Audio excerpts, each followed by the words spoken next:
Alam niyo ba kung ano yung one of the best purchases I had dito sa TikTok shop? Ito oh. This is actually an outdoor or camping chair.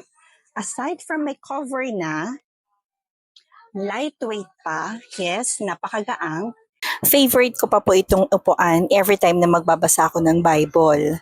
Kaya it's one of my best purchases dito sa TikTok shop. Kasi nga po, maliban sa buy one take one na, napakagaang pa, may sarili pang cover, outdoor or camping chair pa. Actually, pag pupunta kami sa mga puntod, yung dinadala namin kasi napaka-handy nga kasi napakagaang pa. So kahit isiksik mo lang yan sa sasakyan, sa trunk, madali nang bitbitin at hindi rin mabigat. Kung lalo na may kasama tayo mga seniors or mga bata, no, na kailangan paupuin, kung nasa labas man tayo, madaling bitbitin.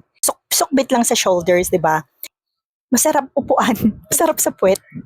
'Di ba? Hindi masakit sa puwet kapag matagal ka nakaupo. And isa pa, hindi rin masakit sa likod. Kasi talagang sakop na sakop niya habang nakaupo ka. And yung bigat mo, hindi lang sinasalo ng puwetan mo. Kundi yung mismong chair yung magsasalo sa'yo kasi malambot yun eh. Pero yung tela niya, yung mismong upuan niya, which is napaka-durable, no, and high quality. Kasi talagang makikita mo kahit gaano ka pakabigat, kayang-kaya kanyang bitbitin, kayang-kaya kanyang iupo ng maayos. Napaka-stable niya, no? Hindi ka malalaglag, hindi ka matatakot na, ay, baka mamaya out of balance itong upuan na to, malaglag ako or whatever, or kung sino man yung nakaupo doon. Those are few of the reasons why I really love this chair.